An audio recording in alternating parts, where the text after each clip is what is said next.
Hello lovely fairy tale friends and welcome to my new video. Today I'm going to read for you Hansel and Gretel. I hope you enjoy it and subscribe my channel.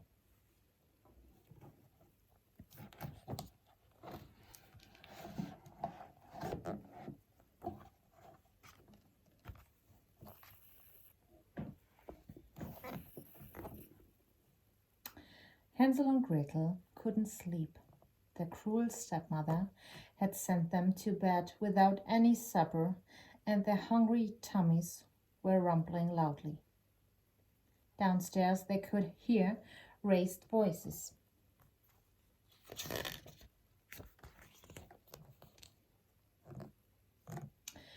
What will become of us? They heard their father say. We're down to our last loaf of bread. I can't afford to buy more food for the children. Never mind the children, we have to look after ourselves, snapped their stepmother. Tomorrow we must take them into the forest and leave them there.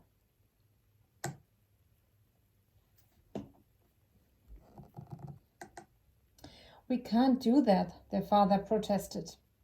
The wild animals would tear them apart. Good riddance, their stepmother muttered under her breath. But aloud all she said was, nonsense, we can't survive on a woodcutter's wages. At least this way they stand a chance. I suppose you're right, he sighed. When Gretel heard this, she began to sob. Hansel put his arm around his sister. Don't cry, he said. I've got an idea. Hansel waited until he heard snoring from the next room.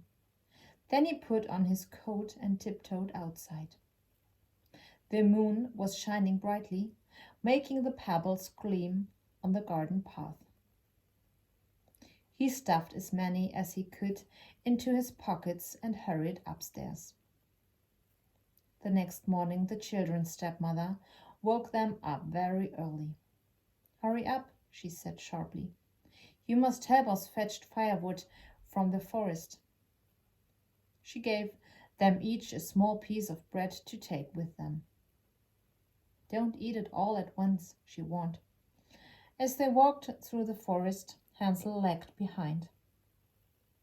Every so often, when he was sure his stepmother wasn't looking, he dropped a pebble on the ground.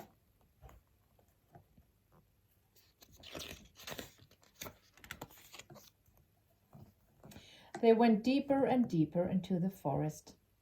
Eventually their father stopped. He gathered some sticks and made a fire to keep the children warm.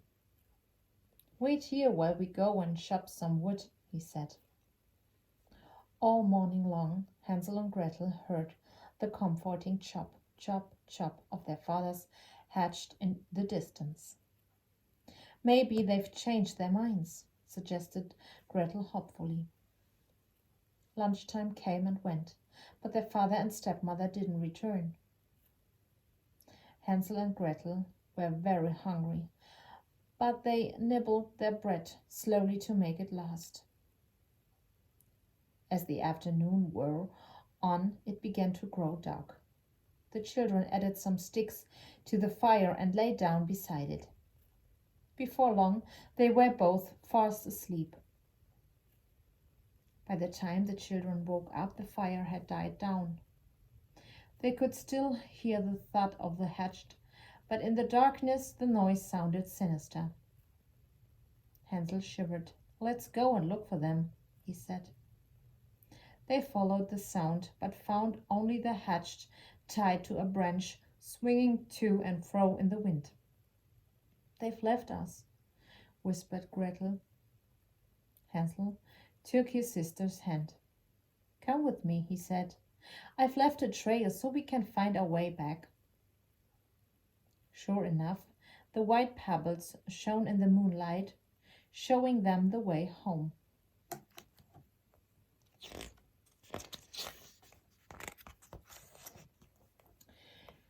It was morning by the time the children arrived at the cottage. They knocked at the door and their father answered it. He was delighted to see them safe, but their stepmother was far from happy.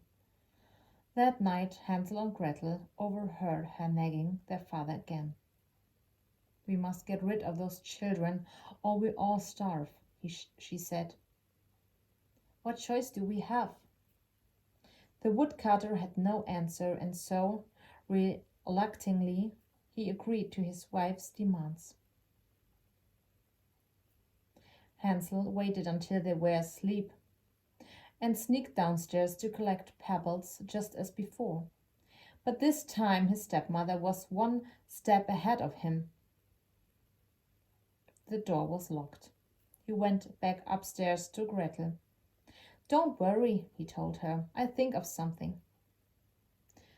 The next day their father gave them each a piece of bread, and he and his wife took them into the forest once again. Hansel broke his bread into tiny pieces. Every now and then, when no one was looking, he scattered a few crumbs on the ground.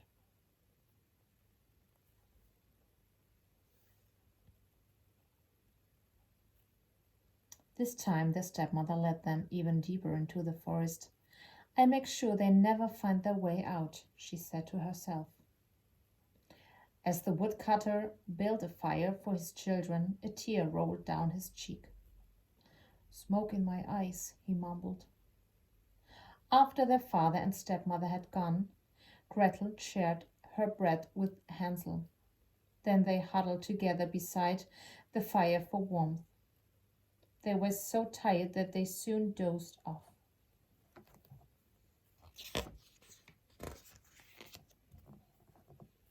When they woke up, only the red embers of the fire were glowing, and the daylight was starting to fade. Hansel hunted around for the trail of bread, but there was no sign of it. "I'm sure it wasn't around here," he said. Just then a snow-white bird flew down and began pecking at something on the ground. It was one of the pieces of bread that Hansel had dropped. "Stop that!" he cried. The bird was so startled that it fluttered away, carrying its prize in its beak. Hansel ran to and fro, searching for the rest of his trail, but it was too late. The hungry bird had eaten it all. "I think this is the way we came," said Gretel, pointing to a muddy track through the trees. The children followed it, but the forest soon became thicker and it was difficult to get through. "I'm not sure this is right," said Hansel. They tried to turn back, but they couldn't find the way. Every direction looked the same. On and on the children stumbled, all through the night and into the next morning. They wandered around in circles until they were completely lost. By this time they were so exhausted they could barely stand. Then, just as they were ready to give up hope, the trees thinned out and they found themselves in a pretty forest glade. Hansel and Gretel stared in amazement. There before them was the most extraordinary little house they had ever seen.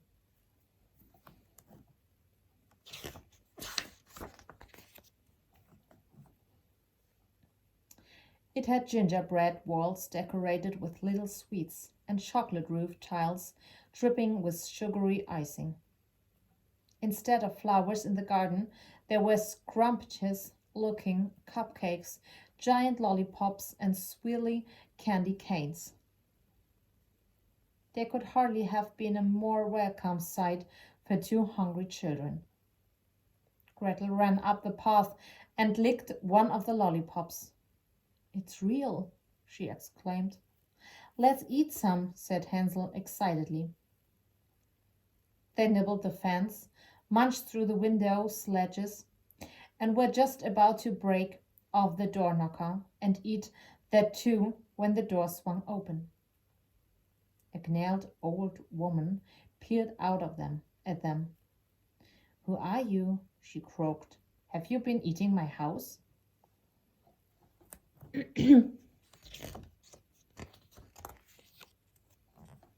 Hansel and Gretel nodded fearfully.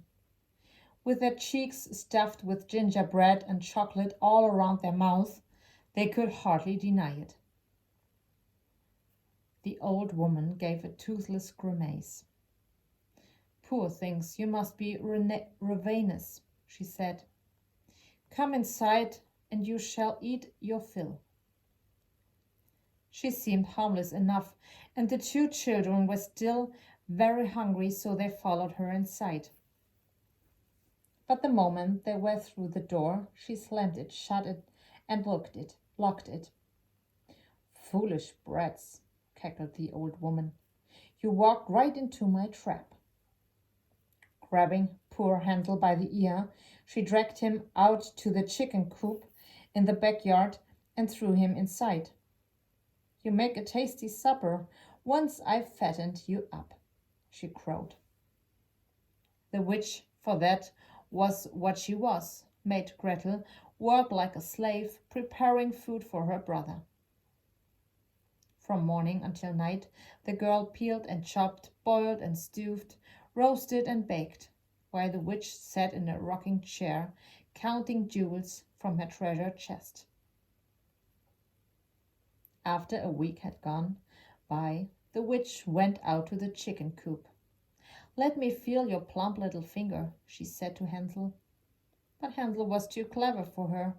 Instead of his finger, he poked an old chicken bone out through the bars. The witch peered at the bone and prodded it.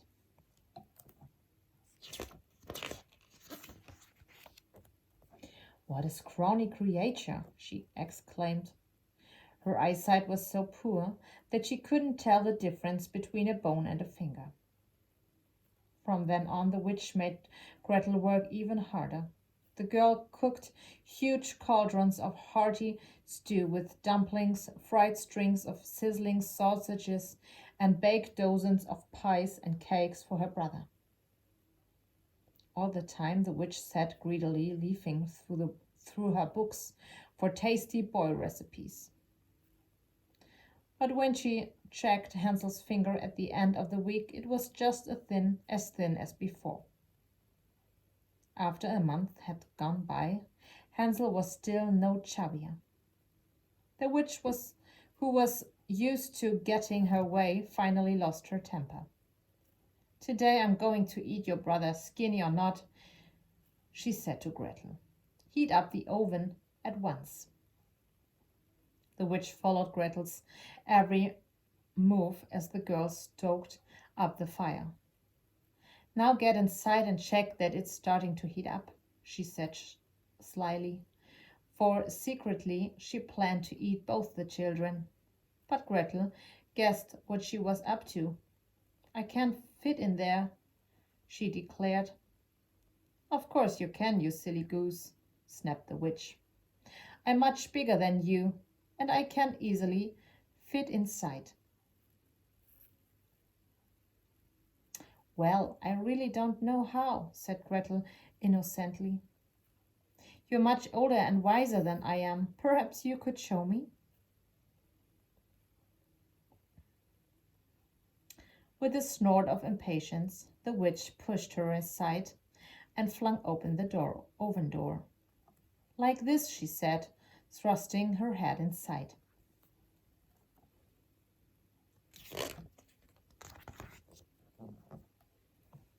As quick as a flash, Gretel ran forward and gave her a big shove.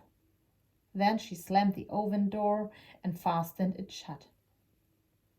"Let me out!" shrieked the witch, banging on the door. But Gretel didn't listen. She filled her pockets with jewels from the witch's treasure chest. Then she grabbed the key to the chicken coop and ran outside to rescue her brother. "What's happening?" asked Hansel as Gretel opened the door. "I've cooked the wicked witch," gasped Gretel. "Quickly, let's escape." "But how will we find the way?" said Hansel. At the moment there was a rustle in the tree above. The children looked up and saw the bird that had eaten their bread.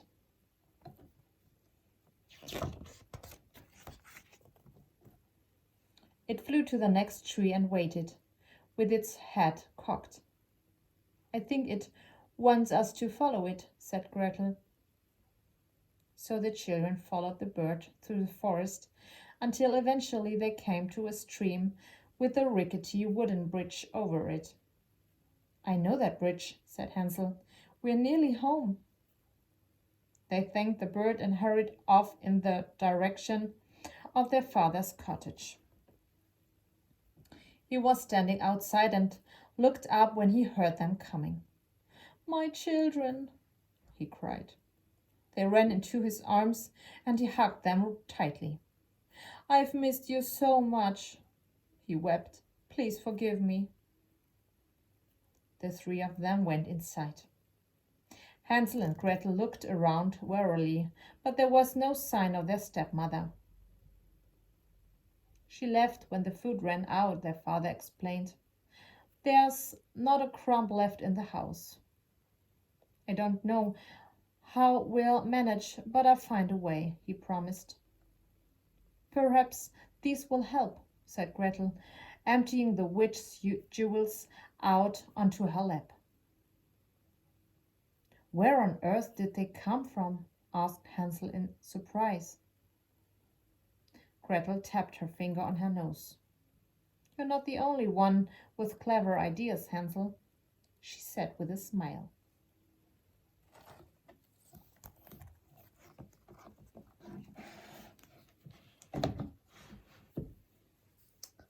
If you liked the video, I hope you subscribe my channel. See you next time.